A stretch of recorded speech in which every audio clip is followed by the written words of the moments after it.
which quickly essentially what you have is a really bad day for Moses. Um, but really that passage is Moses at his lowest. And I want to mention that in the lecture because I think that informs some of what's going on when Moses is really shows a moment of weakness and really does the wrong thing there for a moment. So let me put, for the people in Zoom land, let me try and get the slides as full screen as possible since I'll be advancing them on both. That said, we are proceeding through with Numbers. Numbers is really coming out of Leviticus. Leviticus is, as I mentioned last time, kind of a dry book, an important book nonetheless, but not the most exciting reading. Numbers, on the other hand, has a lot of really memorable and exciting moments in it. At the same time, it can really easily strike us as a strange. There's a lot of what questions and what moments that are going on here, especially because I feel a lot of times the writing style in Numbers almost leaves things just to subtext or doesn't actually fill in everything for us. And there's really a lot of tough passages where you go, why is God doing that there? Is that fair? What's going on? And so you have a lot of questions to fill in that case. That said, the book of Numbers, the name comes from, as we mentioned when we're going through questions, those two censuses, that one that begins at kind of occurs at the start of the book while they're at Sinai still. The second census, which is really going to occur in Moab as the people are preparing to enter the promised land. The Hebrew title, if you didn't know this, when we look at the first 5 books of the Old Testament, the Torah in Hebrew, we typically have different names. Usually the name is quite simply the first word of the book. In this case, though, I mentioned the Hebrew name because it's actually probably a better description of what the book is about. The Hebrew name for Numbers is Bamidbar, which means in the wilderness. And it's a good name because this is the story of Israel in the wilderness. In Exodus, we followed Israel being taken out of Egypt, going to Sinai. And Leviticus, we're still at Sinai, and we're getting a lot more instructions about how things are going to happen, what our rituals are going to be, instructions on what holiness means. Now in Numbers, we're leaving Sinai, and we're going to be taken up to the point of God's people getting ready to enter the promised land. So bringing the people from Sinai up to the banks of the Jordan River. And as we'll see, because it's not a journey that will be without its danger or its trouble, that's a journey that's going to take them 40 years.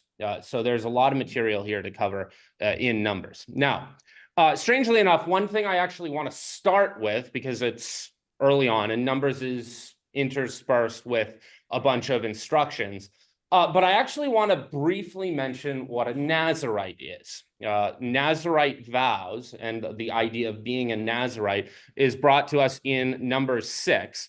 And it really comes with 3 provisions. First of all, you don't touch a dead body. Once you've taken a Nazirite vow, you don't touch any dead bodies. Now, this is a big commitment because in this society, you didn't have many coroners or many people to take care of the dead. If one of your family members fell dead, you were the one responsible for burying them. And so if you've taken a Nazirite vow, then you are saying you will not do that. And this is really putting that vow over and above family, even when that might be at a high cost in terms of having to weigh the vow you've taken to God with your duty to your own family. Second, you can't touch grape products. And of course, this would include wine, but it's also going to include just say new wine or grape juice and raisins. Any product that is from a grape, can't touch it. And then finally, if you are under a Nazirite vow, you are not allowed to cut your hair. You may not use a razor to cut your hair. And the second I say that, what biblical figure do we associate with not cutting hair? Samson. And Samson is one of the reasons why I include details of a Nazirite vow here is because when we get to Samson, Samson is somebody who is under a Nazirite vow. And so understanding the Nazirite vow is going to be important when we get to Samson's story in the book of Judges. That said, it's worth noting when we look at Samson, we kind of do get the indication that he was doing a little bit of drinking. And we definitely know that Samson touched dead bodies because he made dead bodies. But then the last thing you can see there, the last straw, essentially, where he breaks the last portion of the Nazirite vow, is when he gets his hair cut. So just keep that in mind when you're looking at the story of Samson. That said, what's the purpose of the Nazirite vow? Just to make it clear, why do we include this? Why does God include this provision of this special type of vow that somebody can take? Well, first of all, you have this real sense of giving people the ability to take an extra step in separating themselves or making themselves holy and dedicating themselves to God. You also, as I mentioned a little bit earlier, here is a real way of illustrating the cost of holiness in the sense that you are putting God over your own food, your own family, and even your own body, and really just subjecting yourself entirely to God. Also, this is a visible memorial. If somebody is walking around and they see somebody who's probably got their hair way longer than most people would, you know that that person has taken a Nazirite vow. So it's this visible reminder to the community, one, to the dedication that the person has made, but also to the presence and of God in the community and the willingness that people are willing to, what people are willing to do in a vow in order to dedicate themselves to God. And of course, as I've sort of wrapped up with all of those, giving up things for God, the real ability to make a personal sacrifice in lifestyle and in appearance for God. Now, when you complete a Nazirite vow, the first thing you would do is make sacrifices, and you would complete a Nazirite vow outside of rare exceptions. A Nazirite vow would not be permanent for your entire lifetime. You would take it for a certain period of time. And when that Nazirite vow is completed, when you felt you had taken the vow for long enough, and it's a personal choice, you would then make sacrifices. You would also shave your hair, and with the sacrifice, you would burn the hair just to show the culmination or the completion of that vow. Now, it's worth noting, we see a number of people in the Bible take Nazirite vows. We've already mentioned Samson, who's a special case when it comes to telling the story of a Nazirite vow. We're also going to see Samuel take a Nazirite vow and live as a Nazirite. Even in the New Testament, if you didn't notice this, while Paul is on his ministry, especially while he's collecting funds for Jerusalem, Paul himself is going to take a Nazirite vow in the New Testament. And there you see Paul not only enacting some Jewish rituals and Jewish traditions, but actually, if he completes this Nazirite vow, he has to complete it by going up to the temple and making the sacrifices and burning his hair, which he does, even when he knows it's in danger to himself, there in Acts 21. So we do see the completion of Nazirite vows throughout the Bible. Finally, though, and I do just want to make this clear, even though some of you might have been aware of it, but I just want to make sure we know, even though they sound similar, Jesus of Nazareth was not Jesus the Nazarite. The town of Nazareth, the little village in Galilee where Christ is raised, where his family is from, does not have any connection to the Nazirite vow. So don't make those connections. Nazarite and Nazareth, two different things. Now, I want to look next at what I'm going to call the numbers cycle. And you might have heard of before and be familiar with what a lot of times is called the Judges cycle. It's that cycle, and we'll look at it when we get to Judges. Just where the story of Judges seems to follow a secular pattern, where the same basic narrative beats are occurring over and over again. Well, what I want to mention here is, in much the same way, Numbers has this kind of a cyclical pattern that's going through the entire book. What we generally have, just to show you this pattern, first we start off with the problems. What's the problems that God's people are facing? What's the trials? What's the hardship? And usually in response to those problems, well, always in response to those problems, because the Israelites, as you've seen in Numbers, are big complainers. They will complain in response to those problems. God will then respond to those complaints And because the complaints, and we'll talk more about the character of those complaints in a little bit, are generally quite negative and directed against God from a poor mindset, God will usually respond with violence or judgment. And I realize I'm not advancing these slides. I'm forgetting to advance them over here. So we have problems, people's complaint, God's response. After God is going to respond, usually in judgment, Moses is then going to mediate. He's going to go to God in prayer in order to try and mediate between the Israelite people and God. God is going to relent in response to Moses's mediation. And then there'll be a final statement summarizing everything that's been stated. Now, it's worth mentioning here, I'm going to need to grab my Bible because I want to illustrate this in a moment. Should have brought this up. That said, it's worth noting that a lot of the Old Testament is really built around these kinds of parallels or these cyclical patterns. And I think there's a couple reasons for that.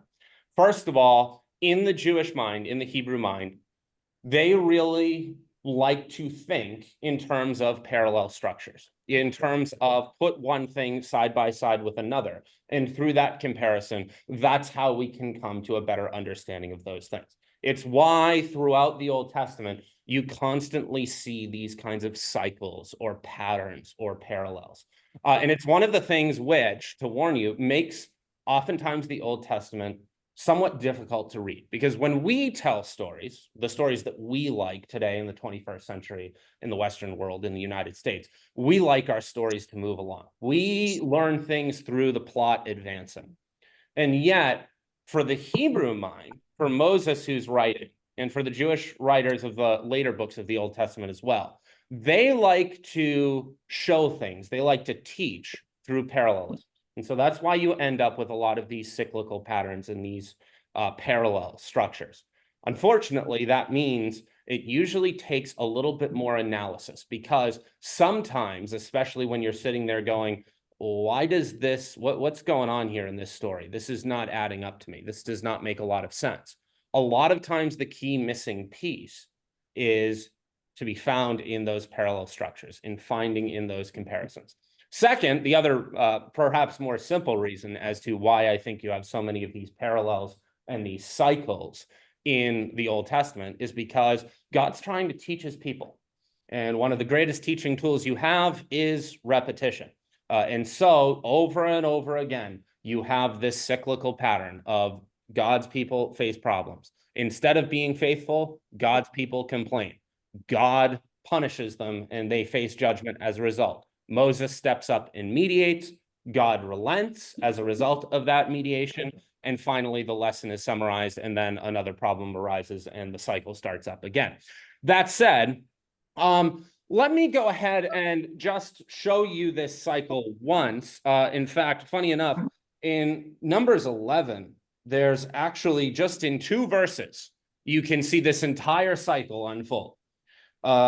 So Numbers 11, titled "The People Complain." I'll give you a second if you want to get there in your Bibles. Begins Numbers 11, verse 1, "And the people complained in the hearing of the Lord about their misfortunes." So they're facing misfortunes. There's your problem. And ultimately, we can summarize that as there's desert hardships. "And when the Lord heard it, his anger was kindled." So there, just there in that one phrase, that one clause, you have desert hardships, people start complaining, God's anger is kindled, and in response, the Lord burned, the fire of the Lord burned among them and consumed some outlying parts of the camp. So the fire burns in the camp. Then the people cried out to Moses, and Moses prayed to the Lord. So there Moses mediates, in this case, through prayer. And to the Lord, and the fire died down, so God relents. So the name of the place was called Taberah, because the fire of the Lord burned among them. And then through the naming of the place as Taberah and the summary of what happened, then you have the summary. So just there in 2-3 verses, you have the entire cycle. And all of Numbers is really going to follow along with this exact cycle. Now, here's a huge problem when we look at numbers. And this, I feel, is a huge handicap for a lot of people who are going through numbers, because as you oftentimes see accused in the Old Testament, is God just a vengeful God who's constantly looking to punish his people?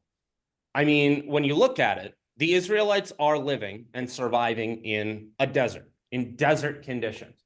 They somewhat have a right to be a little upset. They maybe we should give them a little leeway, and they should have the right to grumble a little bit. And what I want to say in response to that is, what you don't find in Numbers is a complete prohibition on complaints. In fact, we see a few times in Numbers Moses complaining to God, and God does not respond by judging Moses or by bringing some plague or fire or pestilence upon him. He helps him. It's only when the Israelites seem to complain that you have this kind of judgment and this harsh response. Now, you could say, well, it's just because God likes Moses and God doesn't like the Israelites and God's arbitrary. I don't think we need to go there. I think what's really going on here, and it goes to one of the core lessons of Numbers, is really what I'm going to say is the difference between a complaint and a lament, which is there is a very different mindset, a very different orientation of the heart towards God between the way that we see Moses complaining in Numbers, or I might say Moses lamenting in Numbers, and the way that the Israelite people are complaining. When the Israelites are complaining, what they seem to be saying in their hearts is, God has abandoned us. He doesn't love us. He's not here to save us. We should go back to Egypt and find for ourselves. And what you have there at the core of that complaint is, God's not here for me anymore. He's not helping me. On the other side of that, I think you have an illustration in Moses of a proper lament, a recognition that things are not going well, but instead of approaching it from the mindset of, God's abandoned me, God's not here to rescue me, God can't or won't save me, Moses is approaching this lament from a genuine position of faith. It's a, God, why is this happening? It's a genuine questioning, a lament, not a complaint of, God, you're a terrible God. Why have you done this? It's a, God, why have you done this? And I think it's that difference of mindset, that different orientation of the heart that makes this so critical.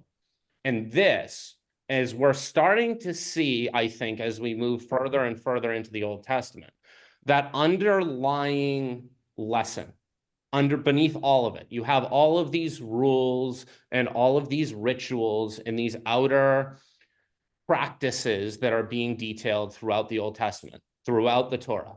And yet underneath all of it, I think when you really dig down and look at what God is requesting of his people, it's mindset all along.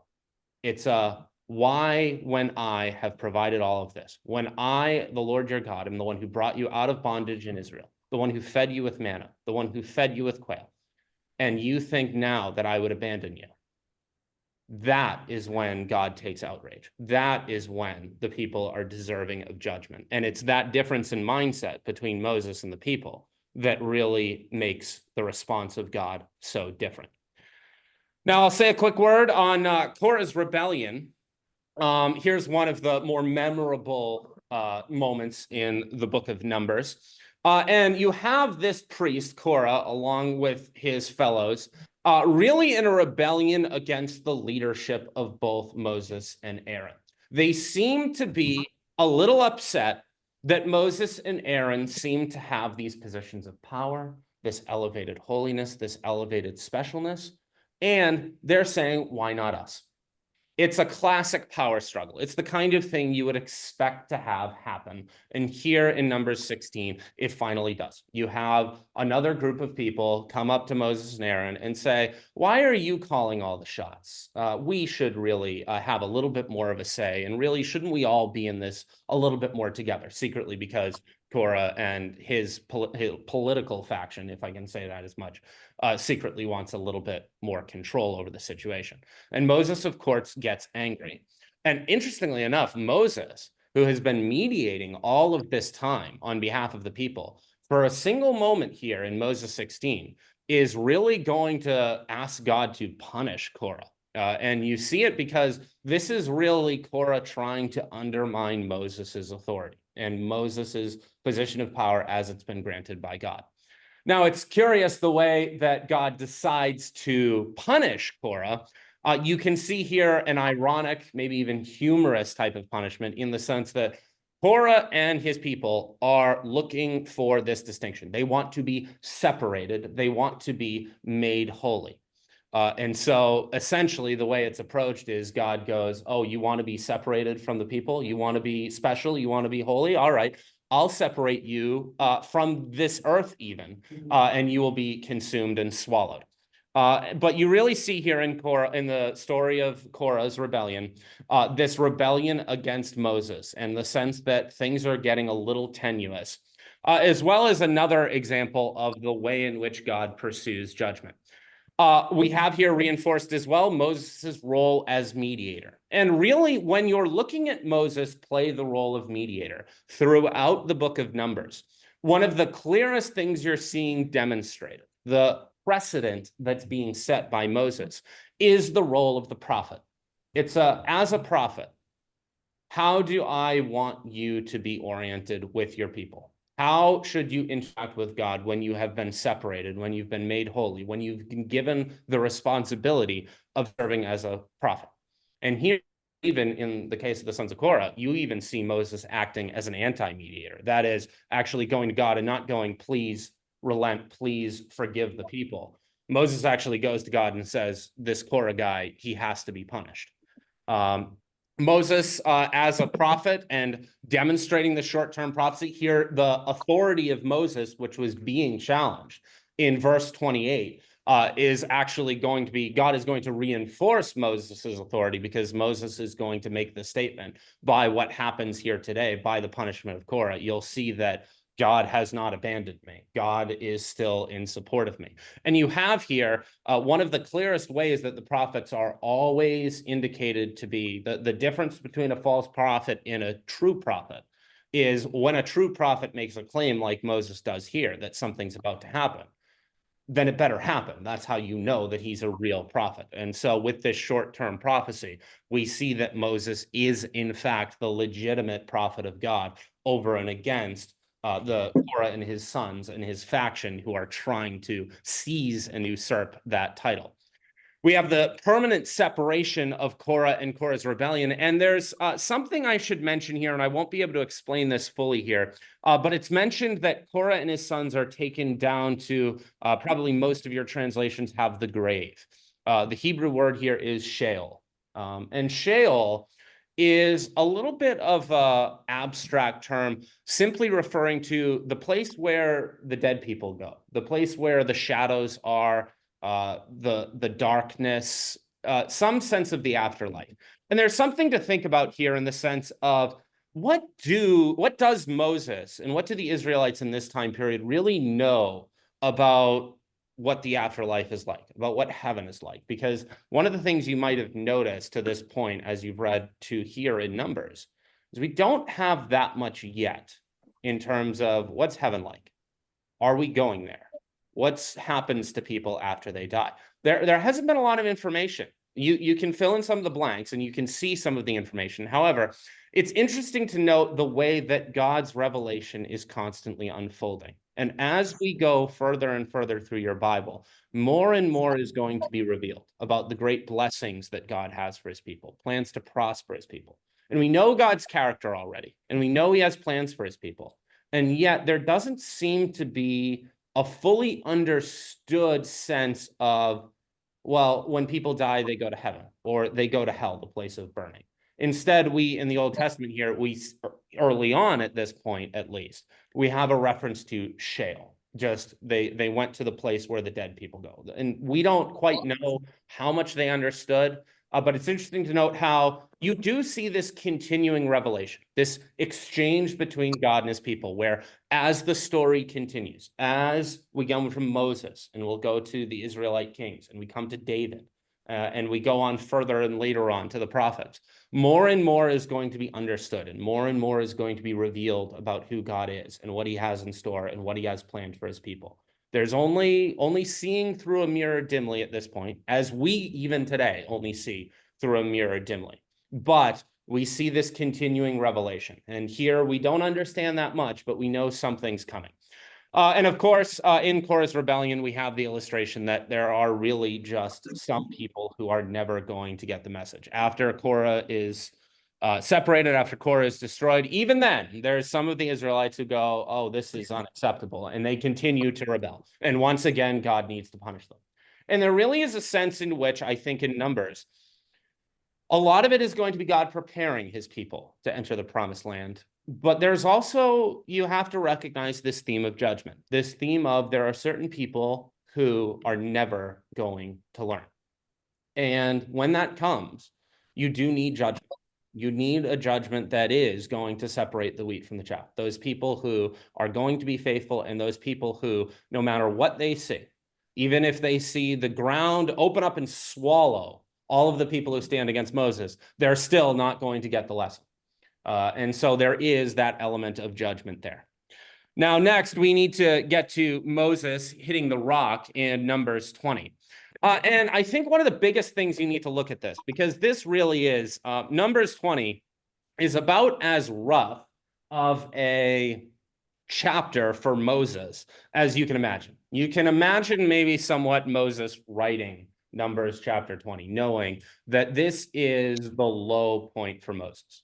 Moses' story to this point has been quite triumphant, an incredible story from Pharaoh's own court, from a prince of Egypt to a shepherd in Midian, to the leader of God's people and his prophet and his chosen voice, to now in Numbers 20, you're going to see the fall. Here again, even Moses is not perfect. And I think you do need to recognize, as I said a little bit at the beginning, just some of the context of what we have bookended around this judgment of Moses is the death of first Miriam, Moses' sister, somebody who's been there from the very beginning when Moses was floated away in the basket. Miriam dies. And so right there from the beginning, you have Moses in a sense of grief in a really difficult moment, setting up all of this. And the big question is, why does God punish Moses so hard just for hitting the rock? And I think, as Pastor Mike led on a little bit earlier in our pop quiz, this is where you really get into some of the harder parts of Numbers, when you're really sitting there going, why did God act that way? That didn't seem just. That seemed like a little bit of an overreaction. I think Moses, when he's writing Numbers, is really doing that on purpose because he wants you to sit there and go, wow, that's really harsh from God. And then he wants you to go back and he wants you to look at what was going on there. What actually is Moses doing that's provoking such a harsh reaction? And that's when you read the details. You realize, oh, wait a minute. God never asked Moses to strike the rock. He already did that. Moses already struck the rock and water poured out back in Exodus. But this time he said, speak to the rock. And Moses doesn't do that. He strikes the rock and he strikes it twice. And then you see what Moses actually stated. And you see, oh, he didn't say God. He said, we need to fetch water for you. So it's almost like Moses is starting to deepen his heart, because from the overflow of the mouth, the heart speaks. From the overflow of the heart, the mouth speaks. You almost get a sense that Moses might be starting to get a little full of himself and might actually get, you see also his tone towards the Israelites, where he's really dismissive of them. And this does not seem to be the kind of person who's well suited to be the person that God needs in order to lead the Israelites into battle in the conquest of the promised land. And so here, God is going to go to Moses, who has been faithful, incredibly faithful to this point, and say, Moses, you too are now going to be judged with the rest of the people, and you will not enter the promised land. Now, Moses himself, who began this journey in a certain sense, who is the instrument of God that started this Exodus, is not going to enter the promised land and see the fulfillment and the fruits of his promise. And then just for another blow to kind of God kicking a man when he's down, you have the death of Aaron right after that. And here you have, with the death of Miriam, and then this terrible event and the death of Aaron, you really also have the clear illustration that God's judgment, God's statement that that generation will perish. Well, now you see that transition happening. You're starting to see that old generation from Egypt, the one that was going to be judged. Now it's starting to die off. And so there you also see Moses having to confront his own mortality, knowing that he's going to be coming next. His siblings are dying away. And so just a really harsh, hard period for Moses in Numbers 20. Now that brings us as well now to the bronze pole and the snake in Numbers 21. You have yet again in this Numbers cycle, the people complain, and this time you have the fiery serpents sent upon them. And in response, God tells Moses, go and lift up on a pole a bronze snake, a serpent. And if the people wish to be rescued from these fiery serpents, have them look upon that serpent. It's a strange imagery, strange lesson, strange type of thing that God seems to be asking Moses to do. And yet we see that this lesson, even here in Numbers, is anticipating its fulfillment and is really a lesson that's being prepared for over 1400 years later, when Christ in John chapter 3 is going to be giving a lesson to Nicodemus and trying to teach him what all of this means, what the law means. And so you turn to John chapter 3, where Christ is speaking to Nicodemus, and you see, beginning in verse 13, no one has ascended into heaven except he who descended from heaven, the Son of Man. And as Moses lifted up the serpent in the wilderness, so must the Son of Man be lifted up, that whoever believes in him may have eternal life. For God so loved the world that he gave his only Son, that whoever believes in him should not perish, but have eternal life. For God did not send his Son into the world to condemn the world, but in order that the world might be saved through him. And so, if you're wondering, well, what's with all of this strange illustration of the serpent upon the pole and look up to the pole if you wish to be saved? Well, 1400 years later, Christ is going to use that very illustration. And this illustration is going to be preparing the people of God so that when the time comes for them to look upon the cross, they know and are familiar with the orientation and have learned the lesson. And so once again, just to make this point clear, even here, 1400 years before Christ, you have God preparing and teaching lessons and setting things up so that when the Messiah should come, the people should be ready to know what he looks like and know what will be done. Now, that brings us to, even though obviously Numbers is full of material, and I won't have time to go through all of them, let me just highlight what I think are the major lessons, the major takeaways from the book of Numbers. And first, I think something we need to recognize is that one person can really make a difference. The power of prayer. Throughout Numbers, you see the actions of one person, be it Joshua, be it Caleb, be it, of course, Moses, really making a massive difference for an entire community, even a community that's being completely rebellious and completely full of complaints and not having the right mindset with God. But one person can make such an incredible difference. And on top of that, prayer can really change things. You see in Numbers constantly the mediation of Moses and the indication that when prayer happens, God listens. And God even seems to change course in the book of Numbers. So if you're ever sitting there going, can I make a difference? I'm living in a cruel, wicked, and a horrid generation. Well, the book of Numbers, one of the things it's here to illustrate for you is, yes, one person can make that much of a difference. Second lesson, really clearly paralleled throughout Numbers is the faithlessness of Israel. Just constant, no matter what God shows them, they are never seemingly going to get the message. Doesn't matter what God does for them. It doesn't matter how much God goes out of his way to care for them. Israel seems to always turn away from God, say that God doesn't have an interest in them, say that God doesn't love them, say that God's not there to save them. Doesn't matter. They will not be faithful. It seems no matter what God will do. And yet, Paralleled with that is the utter faithfulness of God. God made a promise to Abraham. He said he would make his descendants a great nation. He made his promise to Moses. And it doesn't matter what is going to happen or what is going to come between God and his people and God and his promises. They will be fulfilled. The complete faithfulness of God is put into stark contrast with the faithlessness of the people of Israel. Next, you have the illustration of forgiveness. God forgives the Israelites constantly. And yet one of the things I think we need to wrestle with and recognize from the book of Numbers is just because God has forgiven somebody, that doesn't mean that there isn't consequences.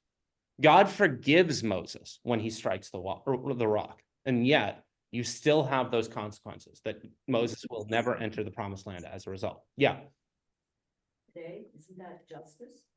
I would say it's absolutely justice. And yet I think it's something, especially as Christians, maybe even, we get this sense of, we just seek forgiveness and it's all good. It's all fine. We've sought forgiveness and God's forgiven us and like it never happened. And one of the things I think the book of Numbers is always here to remind us is the fact that just because you have forgiveness doesn't mean there won't be consequences. Those forgiveness and consequences are two separate things. And so you have the consequences of the actions, and you even have punishments. That doesn't mean that forgiveness has not occurred. And just because you have forgiveness does not mean that you've been absolved from all consequences.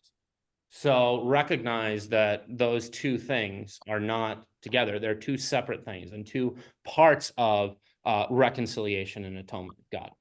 Now, next, Numbers is a huge book in really revealing the identity of God. If you want to understand more about who God is and really get a more complete view of who God is and how he interacts with his people, I would say Numbers is a book that is severely underrated for those purposes. In fact, one of my mentors, he really said that the book of Numbers was perhaps the most transformative in terms of how he began to understand God. And I think that's one of the biggest reasons why Numbers is a book that we really wrestle with, because there's a lot of unsettling and even uncomfortable things we see in the book of Numbers. And a lot of what I think that illustrates is the fact that we need to do some wrestling with coming to terms with who God actually is and how he interacts with his people.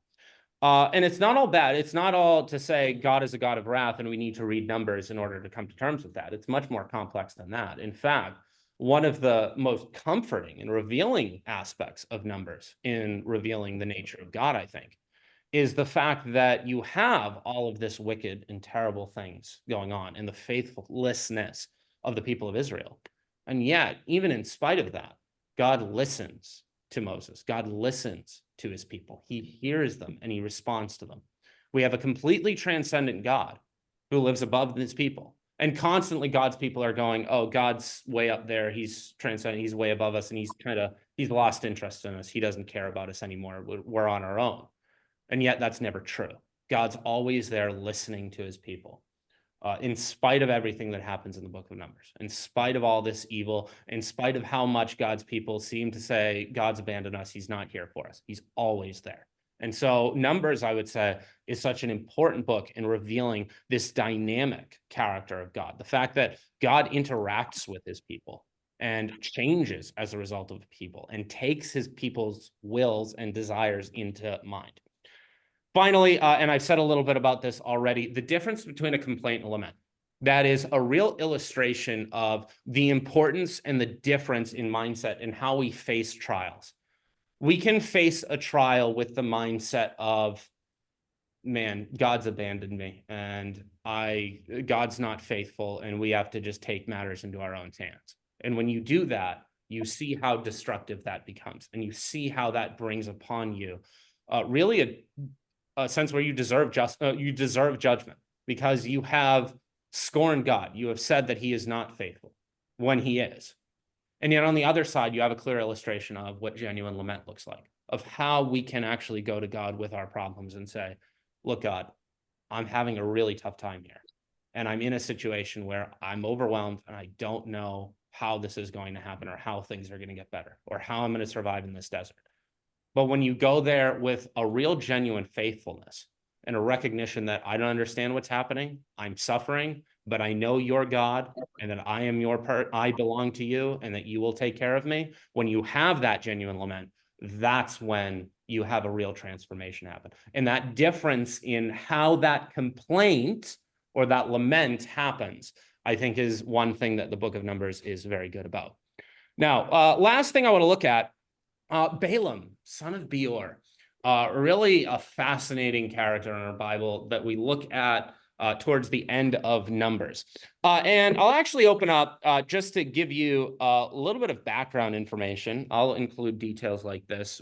Perhaps they'll be a little self-serving since I love them, since I've spent a lot of times on historical geography of the Bible and some archaeology.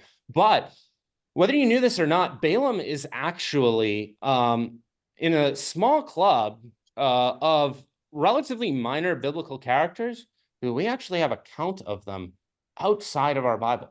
Believe it or not, at a place called Deir Allah in Jordan, we found a document that dates from probably around 800 BC, so a few hundred years after the events of Numbers.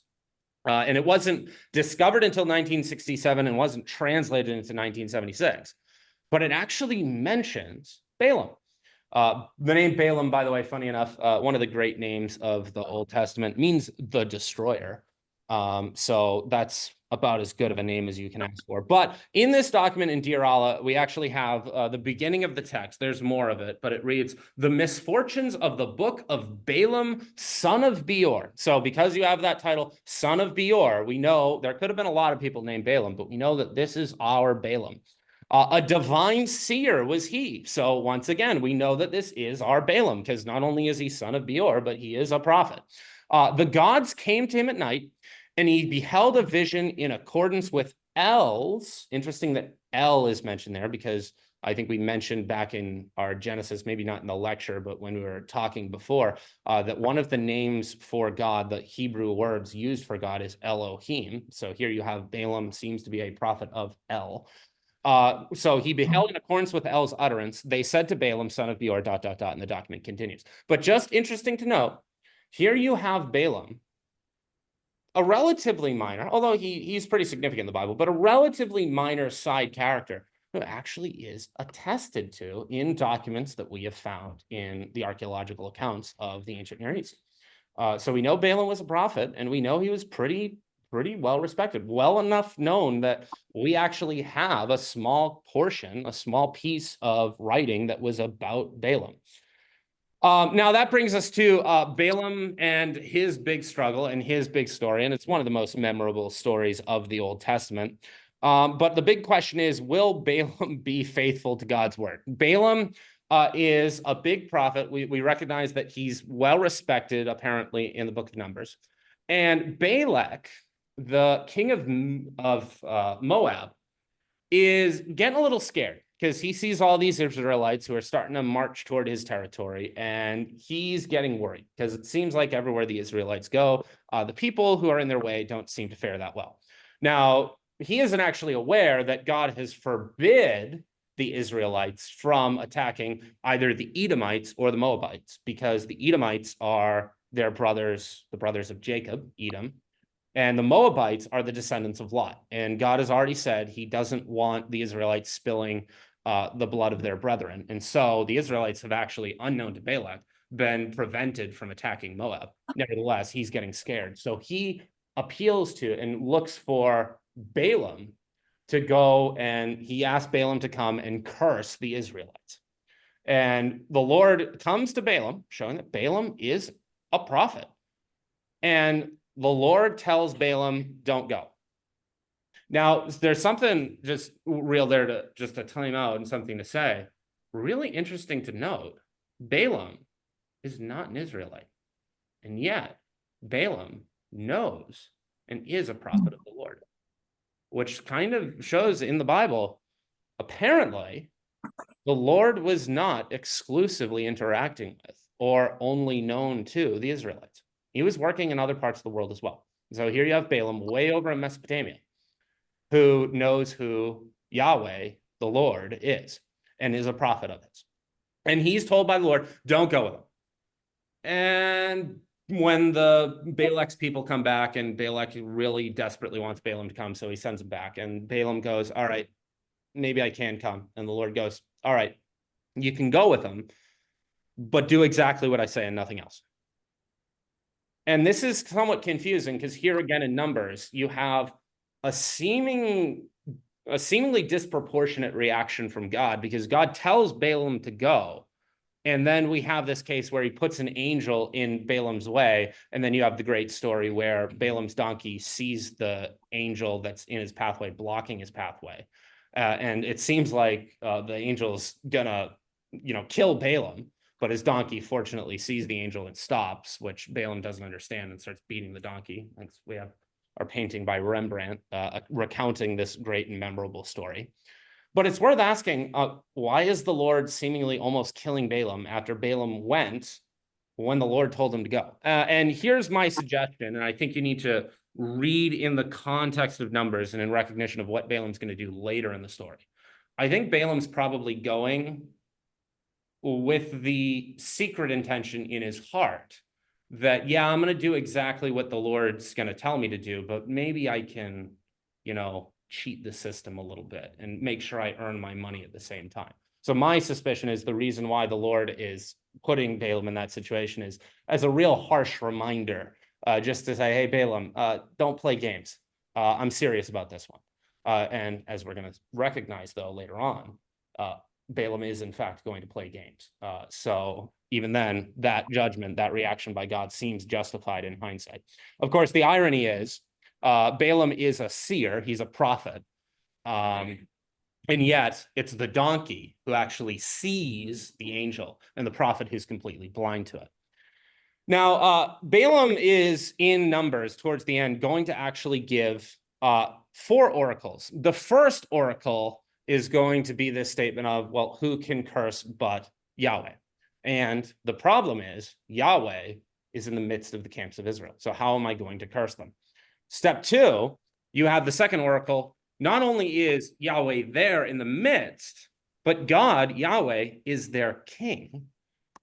Third step, you have this real imagery of this king that's going to appear in Israel. And Balaam says that this human king that's going to come out of Israel is actually going to subject the Moabites. So it's a real grim prognostication, a real grim prophecy, oracle being given by Balaam against the Moabites. Finally, though, and this is the big one I want to highlight, in chapter 24, verse 17, I'll read this out of Numbers. I see him, but not now. I behold him, but not near. A star shall come out of Jacob, and a scepter shall rise out of Israel. It shall crush the forehead of Moab and break down all the sons of Sheth. And really interesting to note, even though this is a tough one to wrestle with, there seems to be only one other place where a star and a scepter are really put together in Scripture, and that is with the birth of Christ. So what I think seems to be saying is perhaps some of this oracle coming from Balaam, not even an Israelite, but seems to be foretelling the coming of a great king coming out of Israel that Moab needs to be keeping their eyes out for. And so Balaam, perhaps this non-Israelite prophet, seems to be maybe telling a prophecy of the coming of the Messiah. By the way, and I don't think that this is firm, and I think there might be a better candidate in Daniel, but we know that Balaam is coming from Mesopotamia. And I don't think it's a long stretch to say when Balaam's giving these statements, when Balaam's giving these writings and these oracles, that they probably were saved and brought back to Balaam's hometown in Mesopotamia. And we know that the wise men come from the east. So perhaps one of the reasons why the wise men know to keep their eyes out for some kind of star rising out of Jacob is because of Balaam and his prophecy, Balaam and his oracles. Maybe that's one potential indication of what's going on and how the wise men know about all of that. But here, even in Numbers, even from a non-Israelite prophet of the Lord, you have an anticipation of some coming great king and coming great Messiah. Now, finally, I just want to say a quick word about Balaam, which is why is he portrayed as so faithful in the narrative?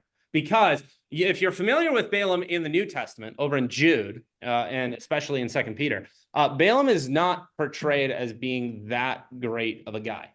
And yet here in Numbers, he actually seems to be, portrayed pretty well, at least in the beginning of Numbers. And I think some of that has to do with the nuance of, if you look at one person in different lights, they can come across as pretty well in one case and maybe a little more negative in the other. But I think one of the biggest reasons why Balaam is portrayed so faithfully here at the beginning of the narrative, at least at the beginning of Balaam's portion of the narrative, is really to contrast Israel's unfaithfulness and Balaam really seeming to, maybe be being tricky and dragging his legs, but really being faithful.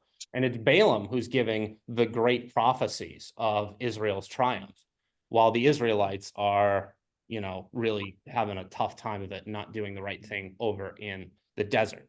However, nevertheless, Balaam's story does not have a good ending, because right after Balaam's oracles in Numbers 25, we then seems that Balak and the Moabite kingdom, they seem to have this new idea, which is, if we can't get Balaam to curse the Israelites, then what we need to do is have the Israelites sin, and then God will curse the Israelites. And so they send out their women to the outskirts of the camp, and the Israelites take the women into their camp. And when they do that as well, they end up adopting some of the Moabite gods. And of course, that is when God turns against the Israelites, because they're bringing the Moabite women into their camps and they're adopting their gods. And that's how Israel is going to be cursed against Moab. And what I think is heavily being implied, and what is going to be confirmed later on in Numbers, when you get to Numbers 31, is the fact that this is Balaam being tricky. This is Balaam going, I can't curse the Israelites for you. But if you get the Israelites to sin, then God will curse them for you.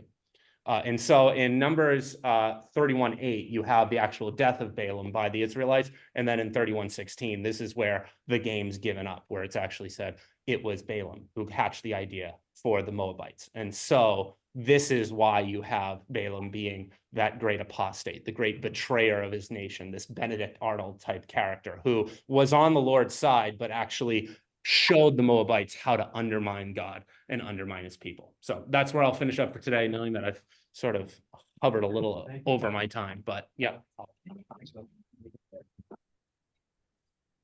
Okay, great. All right, thank you, Matthew. You get the slices, that'd be great, thank you. So just a couple words before we go, and then we may have time for a few questions. First, Deuteronomy's next this week. Now, in the past sections, I have encouraged you to skim certain sections to move quickly, and you're not allowed to do that this time. It is forbidden. Deuteronomy, in my mind, I really believe it is the most important book of the Old Testament. It is. Thank you. It is. It is. I was incorrect when I said to some people earlier today that it was the most quoted book in the New Testament. It is the third most quoted, behind Psalms and Isaiah, but it is significantly quoted. In fact, it is the one book that Jesus quotes 3 times when facing against the devil in the wilderness. So I would encourage you to don't rush through it. And perhaps, if you don't mind writing in your Bibles or having a notepad nearby, be ready to underline, take some notes, because it's in this book that God is not going to just simply give them rules and regulations. He's going to explain why he does. Yes. He's going to explain his heart about what he's looking for. It's in Deuteronomy that you have the greatest commandment, which is to what? To love the Lord your God with all your heart, soul, mind, and strength. It's in Deuteronomy, he explains to them why he made them eat manna in the wilderness, to teach them that man does not live by bread alone, but by every word that proceeds from the mouth of God. And he humbles them in that way. Such a book. It will also, if you understand Deuteronomy well, it will help you make sense of all the stories that are going to follow. Even if he even has instructions for the kings, such as this is how the king needs to behave. Like, You're not to have many wives, you're not to collect vast wealth, you're not to get horses from Egypt. And then when you see Solomon doing all those things, collecting many wives, gathering great wealth, it's no wonder things fall apart. It was right there all along. Very important book again. So take your time with it. There's no parts that I can think of to skim. I think it's but I think it's quite a good read. I think you'll enjoy it too. You're already aware, don't get thrown off, because there's gonna be a lot of re-summary and retelling of Yes. stories you've already found. Yes. Yeah, Moses is gonna go through the highlights of their history as well, which will be helpful. It'll be helpful for us. So that's my notes for today, and I'm gonna stop recording and then I ask a couple of questions for everybody here.